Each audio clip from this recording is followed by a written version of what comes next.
आज नाशिकचा प्रवास तसं पाहायला गेलं तर आत्तापर्यंत गेले 3-4 वर्ष आम्ही पाहतोय नाशिकपर्यंत येईपर्यंत पाठदुखी व्हायची जो काही रस्ता होता. भिवंडी कल्याण तो जो सगळा तो पट्टा आहे तिथे आपण पाहिलं तर आज मी व्हिडिओ पण टाकला, स्वतः काढलेला तो व्हिडिओ आहे. आपण खूप वेळा म्हणतो की आपण नाशिककडे इंडस्ट्री खेचणार मुंबई नाशिक जो काही रस्ता आपण करतो त्याच्यामुळे ते लॉजिस्टिक्स हब किंवा असं सगळं काही. पण मुळात आज पाहिलं तर परिस्थिती काही बदललेली नाही. गेल्या 4 वर्षांमध्ये कदाचित खड्डे वाढलेले आहेत आणि पुढे समृद्धीवर आल्यानंतर देखील पॅचवर्क तर समृद्धीवर पण सुरू झालेलं आहे. जो रस्ता आता 4 वर्षापूर्वी उद्घाटन झालं, 3 वर्षापूर्वी उद्घाटन झालं, जे रस्ते आम्हाला वाटायचे नाशिकमध्ये चांगले आहेत, जे डांबरी रस्ते होते, 2 लेन असतील पण चांगले रस्ते होते, तेही खराब झालेले आहेत. आज अंबड MIDC असेल किंवा इतर सगळे जे काही लिंक रोड वगैरे आम्ही आलो, आज परिस्थिती हीच आहे. सगळ्या नाशिककरांना मला हे विचारायचं आहे की रस्त्याची कामं सुरू झाल्यापासून मी सगळीकडे जिथे जिथे थांबत होतो, कोण ट्रॅफिकमध्ये अडकलेलं, कोणी तिथे आजूबाजूचे दुकानदार असतील, कोणी रहिवासी असेल, कोणी विद्यार्थी असतील, हे येऊन मला सांगत होते की आधीचे रस्ते साहेब चांगले होते.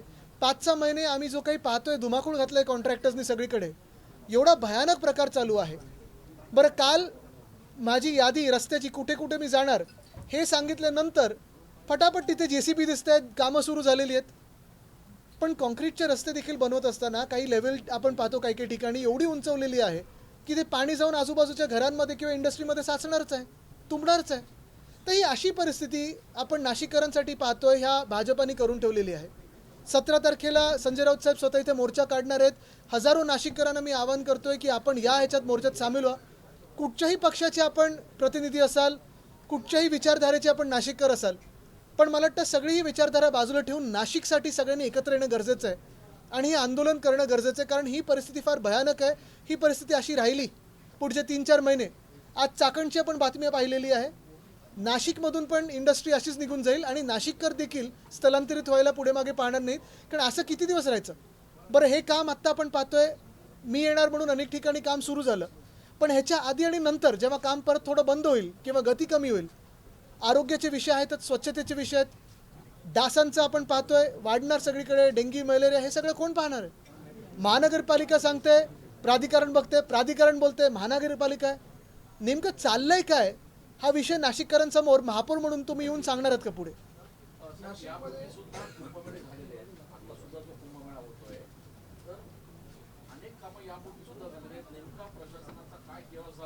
नाही, एवढे आता वर्ष कुंभमेळा चालू आहे, एवढे दशकं चालू आहे, आपण पाहतोय कुंभमेळा अनेक झाले तिथे. मला वाटतं 17 की 18 साली पण झालं होतं, 15ला झालं होतं, तेव्हा पण हेच मुख्यमंत्री होते. पण आता जे काही त्यांच्या डोळ्यासमोर दिसायला लागलेलं आहे की अयोध्येमध्ये चंदा चोरी जशी झाली तशी इथे कुंभमेळ्यामध्ये मला वाटतं किती 35 की 40 हजार कोटीचे कॉन्ट्रॅक्ट, ते कॉन्ट्रॅक्ट दिलेत कोणाला? ते कॉन्ट्रॅक्टचे पैसे कुठेत का? आत्ता पण मला एक कटिंग पाहिलं, ह्या लोकांनी विचारले प्रश्न की जर एवढे कोटी, ठराविक कोटी, मला वाटतं 290 कोटी जर दाखवलेत कुंभमेळ्याचे दिलेले आहेत, महापालिका की प्राधिकरण सांगते आम्ही नुसते 102 कोटी पाहिलेले आहेत, मधले हे पैसे गेले कुठे? आणि मग परवाकडे जे मुख्यमंत्र्यांचं मी उत्तर ऐकलं की आम्ही गॅसच्या लाईन टाकतोय म्हणून रस्ते खोदून ठेवलेत. गॅसच्या लाईनसाठी रस्ते खोदलेत एवढे? मुंबईत पण पाईप गॅस आहे, पण एवढे रस्ते कधीच खोदून ठेवले नव्हते. तर ह्याला उत्तर कोण येणार? आणि असं जर दत्तक एक एक शहर मुख्यमंत्री घेत असतील तर कुठचंही शहर दत्तक न घेतलेलं बरं मुख्यमंत्र्यांनी. 35,000 कोटीहून अधिक पैसे नाशिकच्या कुंभमेळ्यासाठी येत आहे. आपल्याला वाटतंय त्याचा विनियोग होतो यांच्याकडनं, किंवा हे सरकार हे 35,000 कोटी रुपये उचित पद्धतीने वापरतात? आता उचित की अनुचित, आपण ह्याला आता उत्तर आपल्याला ज्या पद्धतीचं काम चालू आहे, कसं असतं की कुठचेही काम सुरू केल्यानंतर दोन्ही गोष्टी असतात. एक, पुढच्या वर्षी कुंभमेळा त्याच्यासाठी आपण काम करतोय मान्य, त्याच्यासाठी कामासाठी जो काही पुढे मागे त्रास होईल हा आम्ही पण समजतो. रस्त्याची कामं असतात तेव्हा त्रास होतो. ते लिहिलं असतं ना पाटी, इनकन्व्हिनियन्स इज रिग्रेटेड. कोण इनकन्व्हिनियन्स करते, कोण रिग्रेट करते, कोणालाही माहीत नसतं, पण पाटी लिहून टाकली असते. पण ती पाटी लिहिल्यानंतर त्याच्या मागची जी भावना असते की खरोखर लोकांना जो त्रास होतोय, तुम्हाला खरोखर त्याचा त्रास होतोय का, त्या जो काही लोकांचे छळ होतं त्याचा. आज पण मी पाहत होतो ना, आत्ता जसं तुम्हीच मला काही काही ठिकाणी सांगितलं थांबल्यानंतर की तुमचा आज दौरा लागल्यानंतर काल इथे JCB लागले, तुमचा दौरा लागल्यानंतर रोलिंग सुरू झालं आहे. बरं, मी ते पेगलवाडीत गेलो होतो, ती बातमी तुम्ही पाहिली असेल, ते आदित्य आणि स्मिता 2 तरुण विद्यार्थी आहेत.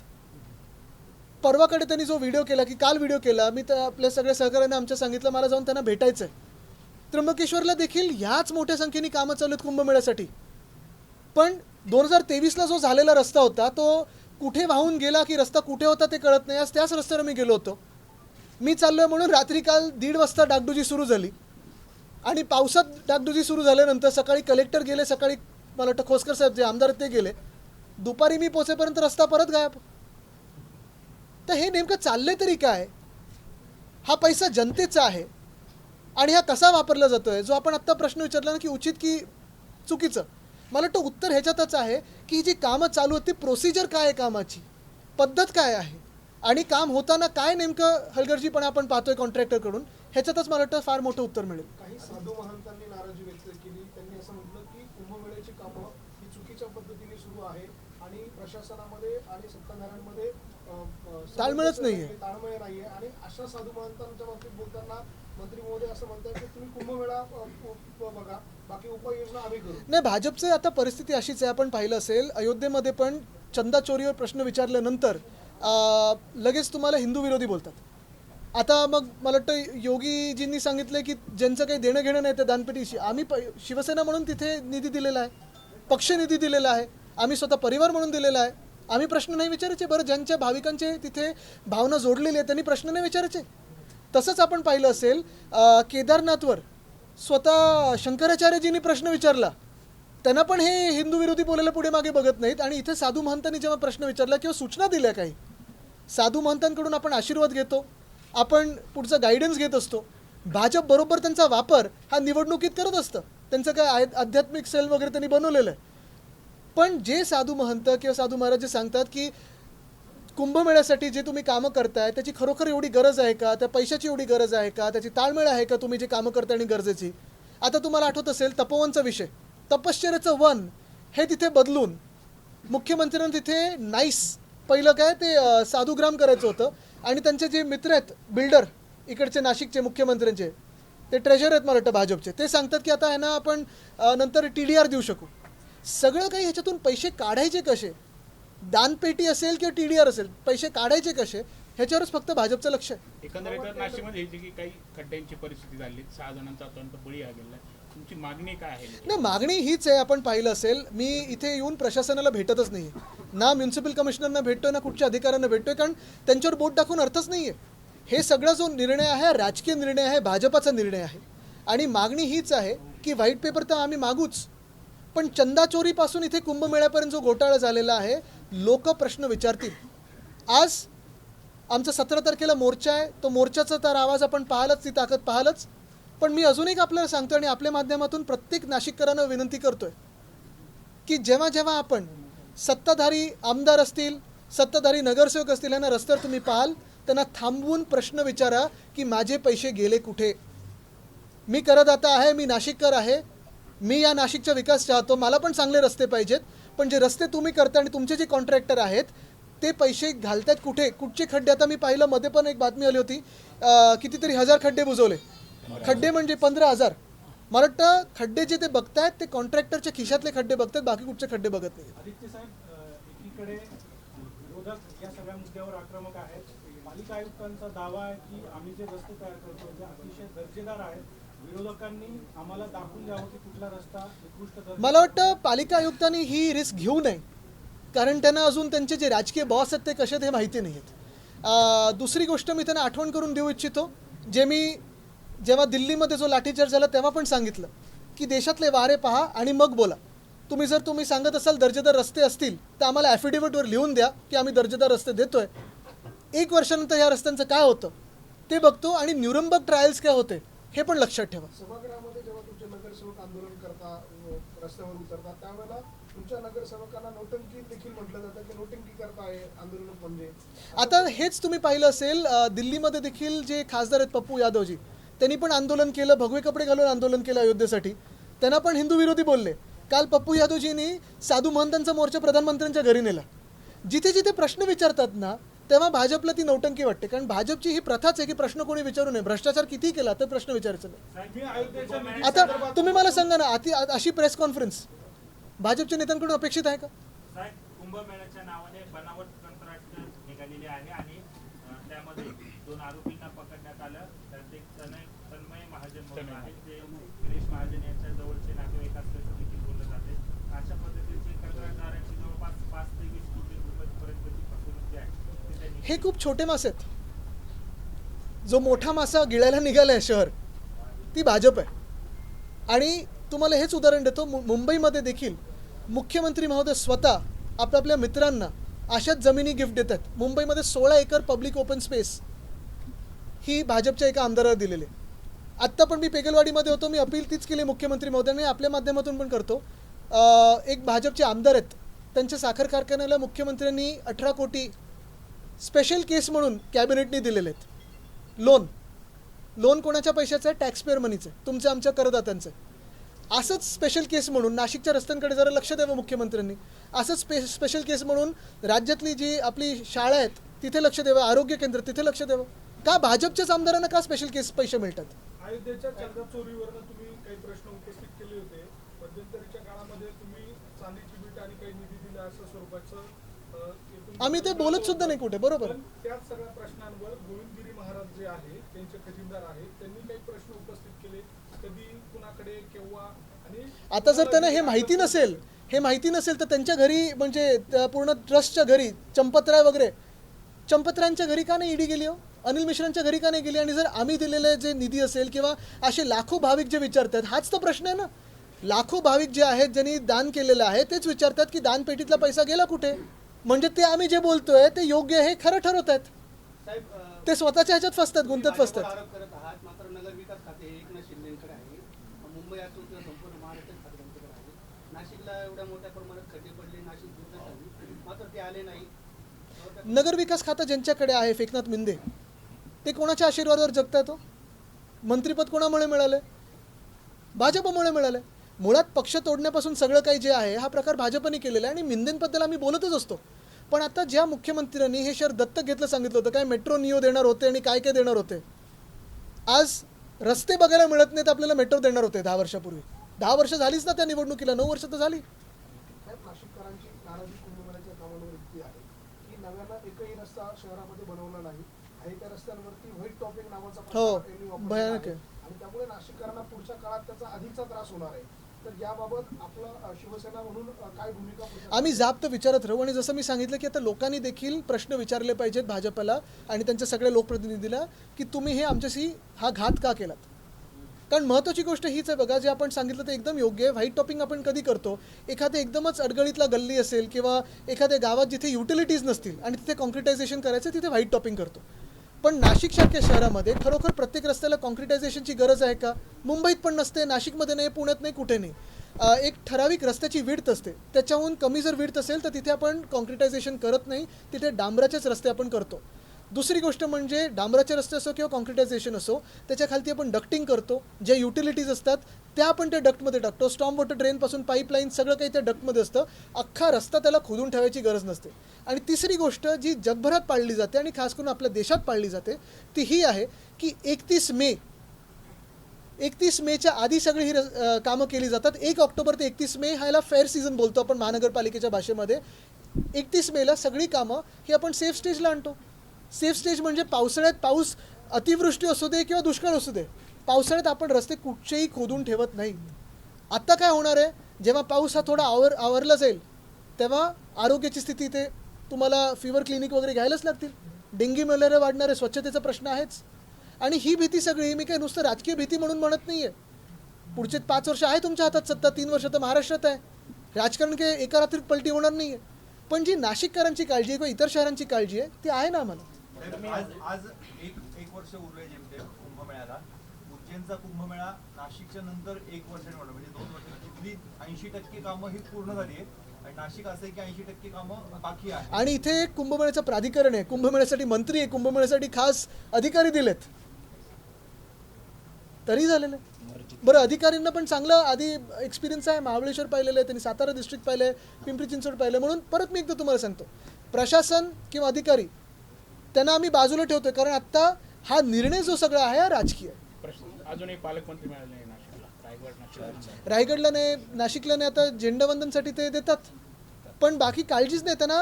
सगळं काय भांडण चाललं यांच्यात की गाडी बंगला सगळं. आता मला इकडचं माहीत नाही, पण मुंबईमध्ये महापौरांना नवीन गाडी पाहिजे होती का? आता पाठदुखी होते. उपमहापौरांना बंगला पाहिजे होता का? तर घरावरनं ऑफिसला यायला वेळ लागतो. मग आमदारांचा निधी असतो 5 कोटी, महापौरांच्या बंगल्यावर डागडुजी 5 कोटीची होणार होती. आम्ही आंदोलन केल्यानंतर त्यांना मागे घ्यायला लागलं. पण लाज लज्जा बाजूला ठेवून सगळा हा कारभार चाललेला आहे आणि त्याला आम्ही जाब विचारणार. पक्षफोडीबद्दल तुम्ही आता बोललात, आता सर्वोच्च न्यायालयामध्ये देखील सुनावणी सुरू आहेत, आज देखील सुनावणी पार पडते. काय अशा एकंदरीत काय वाटतं? वृक्षतोडीवर खरं तर आता जरी स्टे असला मात्र या पक्षतोडी की वृक्षतोडी? त्याच्यावर सध्या जरी स्टे असला मात्र येत्या काळामध्ये ती झाडं तुटतील अशी शक्यता आहे. त्याच्यामुळे पर्यावरणावर काय परिणाम होऊ शकतो नाशिकमध्ये? बघा, एक महत्त्वाची गोष्ट ही आपल्याला पाहायलाच लागेल की नाशिकचं जे पर्यावरण आहे, आपल्याला आठवत असेल मी पर्यावरण मंत्री असताना आमच्याच एका व्यक्तीने एक झाड कापायचं ठरवलं होतं आणि पुढे अनेक झाडं कापायची ठरवली होती. तिथे मी स्वतः येऊन ती नोटीस फाडली होती. सगळी काही आपण रस्ते जे बनवतो किंवा रोड वाईडनिंग करतो किंवा कुठचाही विकासाचा प्रोजेक्ट म्हणतो तर हा शाश्वत विकास झाला पाहिजे. पर्यावरण आणि शहर हे दोन्ही एकत्र वाढलं पाहिजे किंवा जपलं गेलं पाहिजे. जे आहे ते गमवून विकास होऊ शकत नाही. कुठचंही जागतिक शहर तुम्ही पहा, आत्ता तुम्ही लंडन जरी गुगल केलं, जे काही पर्यटक तिथे जायचे आत्ता थोडे विस्कळीत होत आहेत, कारण तिकडची सगळी जी काही लॉन्स आहेत, मोठे मोठे उद्यान आहेत, ती सुकलेली आहेत वातावरणीय बदलामुळे. आपण हाच विचार केला पाहिजे की पाऊस त्याच्यावर किती अवलंबून राहतो आपण पाण्यासाठी, झाडं त्याच्यामुळे टेम्परेचर किती कमी होतं. आणि मुख्य गोष्ट हीच आहे की विकास करत असताना शाश्वत विकास करा ना. काही काही ठिकाणी जिथे तुम्हाला तोडावीच लागतात तिथे ट्रान्सप्लांट करू शकता तुम्ही, पण तपोवनसारखी जागा आहे किंवा अनेक ठिकाणी नाशिकमध्ये जिथे आत्ता रहदारी तेवढी नाही आहे, पॅरेलल रस्ता तुमचा बनतोय, तेवढी रहदारी वाढणार नाही आहे, ती झाडं आणि ते पर्यावरण का कापून तुम्हाला काय मिळणार आहे? याबरोबरच सध्या महाराष्ट्रामध्ये SIR चा मुद्दा चांगलाच गाजतोय. कुठल्याही निवडणुका नाही आहेत, नगरपालिकेच्या आहेत, तरी एवढी घाई का होते? कारण जवळपास 18% लोकांचा आतापर्यंत प्रक्रिया ही पूर्ण झाल्याचं कळत आहे. काय वाटतं आपल्याला? मला वाटतं एक निश्चितपणे मी एकच चांगली गोष्ट याच्यात आहे की अजून निवडणुकीला 2-2.5 वर्ष असताना SIR आपला आत्ता होतो. मी काल पण अपील केले व्हिडिओच्या माध्यमातून आणि आपल्या सर्वांना देखील अपील करीन, आपल्या माध्यमातून लोकांना अपील करीन. पहिली गोष्ट म्हणजे SIR हा 17 तारखेपर्यंतच आहे. 17पर्यंत त्याच्या आधी म्हणजे आता हा उद्या परवाचा जो शनिवार रविवार आहे, अजूनपर्यंत जर आपल्या घरोघरी BLO आणि BLA आले नसतील तर आपण सोशल मीडियावरनं व्यक्त व्हा आणि इलेक्शन कमिशनला एक्सपोज करा. दुसरी गोष्ट म्हणजे काही लोकांनी घर शिफ्ट केलं असेल किंवा तात्पुरतं दुसरीकडे गेले असतील, आपण ऑनलाईन जाऊन तुमचा फॉर्म हा भरणं गरजेचं आहे. आणि तिसरी गोष्ट म्हणजे ही यंत्रणा पूर्ण करणं गरजेचं आहे. कोणालाही तुम्ही मतदान करत असाल पण SIR मध्ये तुमचं नाव येणं गरजेचं आहे. एन्युमरेटर जर तुमच्या घरी आले नसतील तर व्यक्त व्हा. अनेक मतदारांची नावच सापडत नाही साहेब. म्हणजे पश्चिम बंगालचं आपण बघितलं तसं महाराष्ट्रामध्ये होण्याची भीती खुद्द राज ठाकरेंनी पण नक्कीच आहे आणि म्हणून आम्ही पूर्ण यंत्रणा ती लावलेली आहे. आता ह्या 17 तारखेनंतर डिलीटेडची पण जेव्हा यादी येईल, आपल्याला आठवत असेल मध्यंतरी मी येऊन गेलो एकदा फक्त आमची BLA नेमणुकांसाठी, बाकी कुठचाही विषय नव्हता. कारण मतदानाचा अधिकार हा सगळ्यात महत्त्वाचा आहे आणि कोणी याच्यातून वगळता कामं नाही, म्हणून आम्ही त्याच्यासाठी लढतोय. मी परत एकदा पहिला टप्पा म्हणून आपल्या सर्वांना अपील करत आहे, जर तुमच्या घरी एन्युमरेटर्स आले नसतील आणि तुम्ही त्या फॉर्मवर सही केली नसेल तर पहिली गोष्ट म्हणजे सोशल मीडियाच्या माध्यमातून व्यक्त व्हा, राजकीय लोकांना आणि इलेक्शन कमिशनला प्रश्न विचारा. आणि दुसरी गोष्ट म्हणजे ऑनलाईन लिंकमधून पहिलं तुमचं BLOच्या माध्यमातून जे काय ते करून घ्या. जे लोक सोशल मीडियाच्या माध्यमातून भाजपवर व्यक्त झाले त्यांचे नाव SIR मधनं उडू लागलेले आहेत. प्रकाश राज यांचं सुद्धा नाव SIR मधनं उडलेलं आहे. त्यांनी सोशल मीडियावर तशी खंत व्यक्त केली, मात्र त्याच प्रकाश राज यांनी निवडणूक सुद्धा लढवली होती. नक्कीच ना. आणि कितीतरी लोक असे आहेत, आपल्याला आठवत असेल बंगाल आणि बिहारमध्ये देखील लाखो लोकांना वंचित ठेवलं होतं. आणि ह्याच्यासाठीच आम्ही जी आता प्रक्रिया आणि जो काही इथे जोर लावलेला आहे, ह्याच्यानंतर पुढचा टप्पा येईल जी डिलीटेड मतदार किंवा नॉट फाउंड मतदार असेल त्याच्यासाठी पण सर्वच राजकीय पक्षांनी, खास करून विरोधी पक्षांनी अलर्ट राहणं गरजेचं आहे.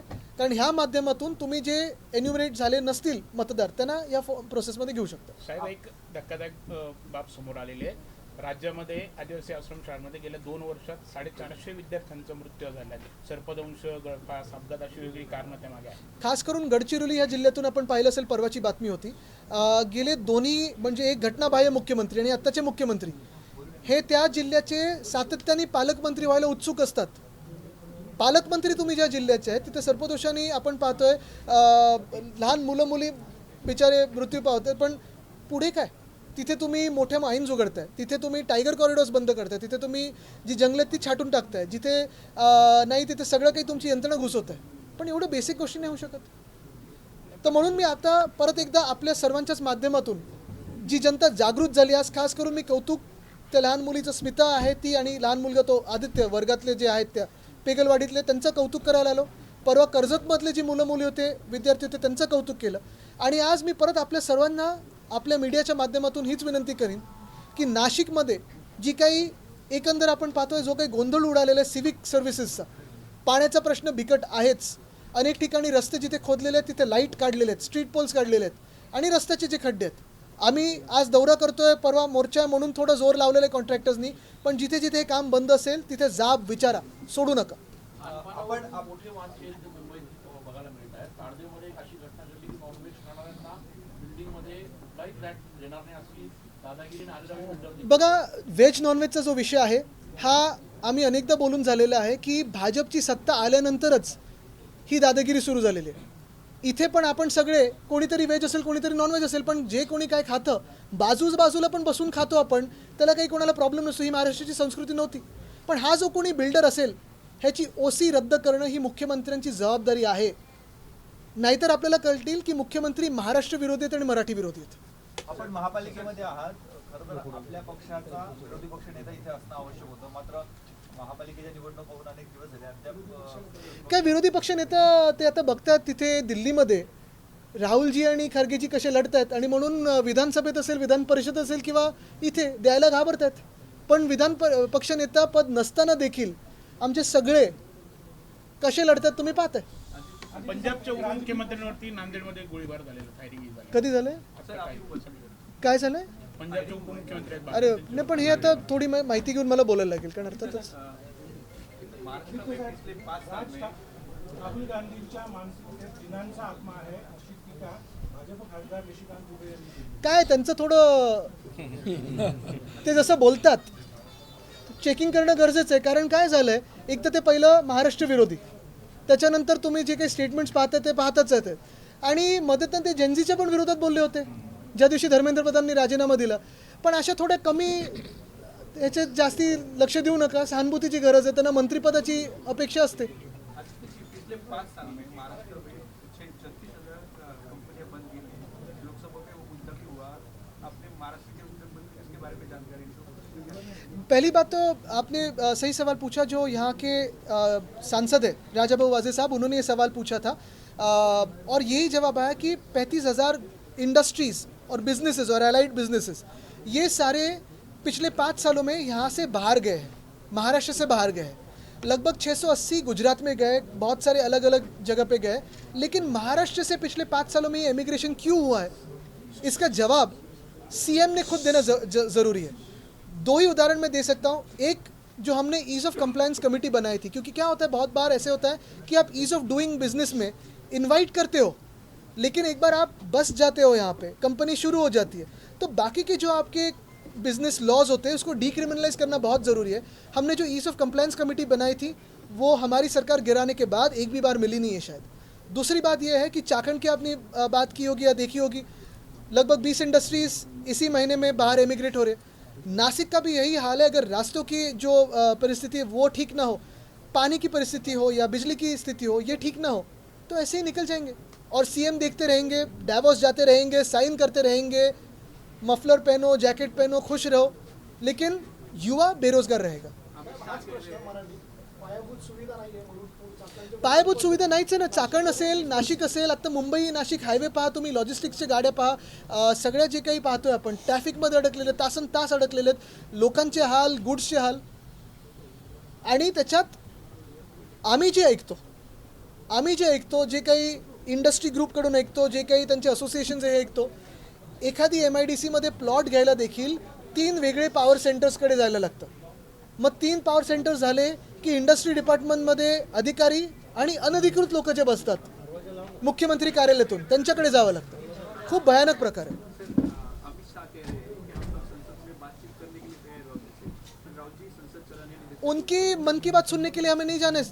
हम संसद रोज जा रहे हैं.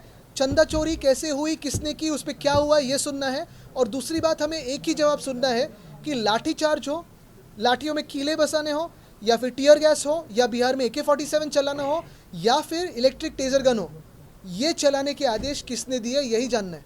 मन की बात नहीं जाननी है, हमें जनता की बात, जन की बात जाननी है. अभिजीत का आज कार्यक्रम था दिल्ली में, तो उसको भी लेकर उनको हल नहीं मिल रहा है. उनको बिल्कुल, क्योंकि डर है. अभिजीत को सरकार डरी हुई है. जो युवा बाहर आए उनसे डरी हुई है सरकार. झेंडीच्या आंदोलनानंतर त्यानंतर अल्फा झेंडी देखील ऍक्टिव्ह झालेली आहे सोशलवरती. त्यावर आपली काय प्रतिक्रिया आहे? ती आता अरे आपल्या जनरेशनने विचार केला पाहिजे की आपण का नाही आवाज उठवला. लहान तरुण मुलं मुली आपण पाहतोय, कुठची भीती नाही, ईडी आयटी सीबीआय कशाची भीती नाही, रस्त्यावर आले आणि प्रश्न विचारत होते. लाट्या काट्या करल्या. त्या दिवशी मला उद्धव साहेब पण सांगत होते, जंतर मंतरला जेव्हा भेटायला गेले 20 तारखेचं जे लाठीकाठी झाले, त्यांच्यावर जे लाठीचार्ज झाला, जाऊन मलमपट्टी करून परत जाऊन जंतर मंतरला बसलेत. ह्याला हिंमत बोलतात.